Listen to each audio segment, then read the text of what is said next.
The fluorescent lights hummed overhead as I sat at my cramped desk in the corner of Morrison & Associates accounting firm. For 3 years, I'd endured David Morrison's constant belittling, his snide remarks about my lack of ambition, and his favorite hobby of making me the office punching bag. What David didn't know was that every insult was building toward something he could never imagine. "Jennifer, get in here," David barked from his glass office. 20 pairs of eyes looked up, anticipating the show. This was his favorite time, public humiliation disguised as a performance review. I walked into his office where his assistant Miranda sat with her tablet, ready to document whatever verbal assault was coming. David leaned back in his leather chair and smiled that cruel smile I'd come to know so well.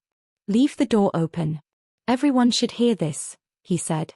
Miranda giggled softly, like she always did when David was about to destroy someone's day. "Jennifer, we need to discuss your future here. And frankly, I'm not sure you have one." I stood quietly, hands folded, watching him perform for his audience. "You've been here 3 years, and what do you have to show for it?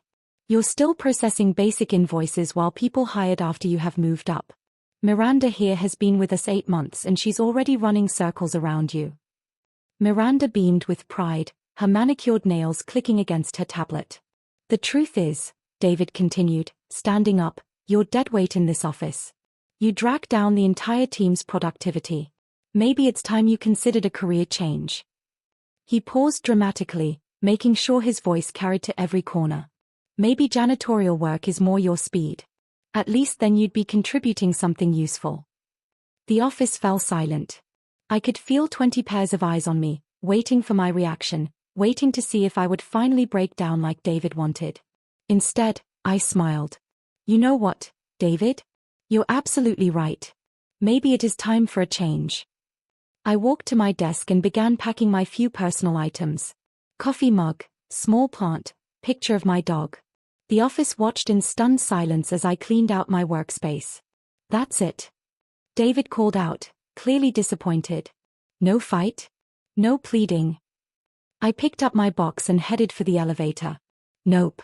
You've made your position very clear, David." As the elevator doors closed, I could hear him explaining how some people just can't handle constructive criticism. I pulled out my phone and dialed a familiar number. "Harrison Property Management, this is Marcus." "Hi Marcus, it's Jennifer. I need you to call the tenants in the Morrison building.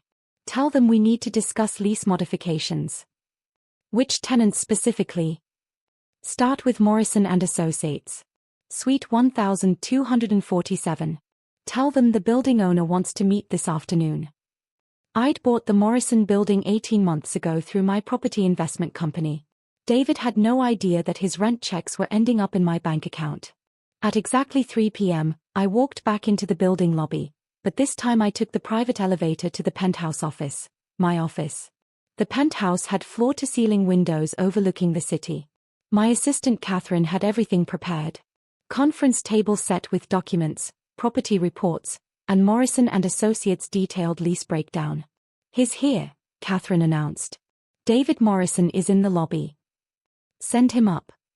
I positioned myself behind the mahogany desk, surrounded by commercial real estate awards and the framed deed to my first property acquisition.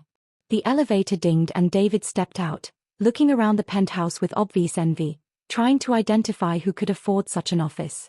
"Mr. Morrison," Catherine said professionally, "Ms. Harrison will see you now." David walked into the conference room, his eyes going to the woman behind the desk. His brain couldn't process what he was seeing. "Jennifer." The word came out as barely a whisper. "Please, have a seat, David." I gestured to the chair across from me. He stood frozen. "I don't understand. What are you doing here?" "You're meeting with me. I'm Jennifer Harrison, owner of Harrison Property Management and your landlord." The color drained from his face. He sank into the chair, his confidence evaporating. "That's impossible. You work for me." "Actually, I was your employee until 4 hours ago, when you suggested janitorial work." I opened the folder. "Now I'm your landlord, and we need to discuss your lease." David's hands shook as he processed this. "How long have you?" "I bought this building 18 months ago. Your company has been paying rent to my management company ever since." I slid a document across the table. This shows your payment history. You've been consistently late for 6 months. The grace period expired last month. David grabbed the papers, scanning desperately. Every late payment was documented. But we always paid eventually, he stammered. Yes, I've been patient. However, given today's conversation about my capabilities, I think it's time to reevaluate our business relationship. I opened another folder. I've been reviewing your company's financial stability. Morrison and Associates appears to be operating on very thin margins. Through my property management company, I had access to his credit reports and financial statements. David's company was barely staying afloat, surviving month to month on new client deposits. What do you want? David asked, his voice hollow. To discuss your tenancy. Your lease expires in 6 months, and I'm not sure Morrison and Associates meets financial stability requirements for renewal. David's face went white. His entire business was built around this prestigious location. You can't do this, he said weakly. Your lease allows for non-renewal with 90 days notice if the landlord has financial concerns. I slid another document across. This is your official notice. However, I'm prepared to discuss alternatives. David grabbed the notice with trembling hands. What alternatives? Since you suggested I might be better suited for janitorial work, perhaps Morrison and Associates might benefit from taking a more hands-on approach to building maintenance.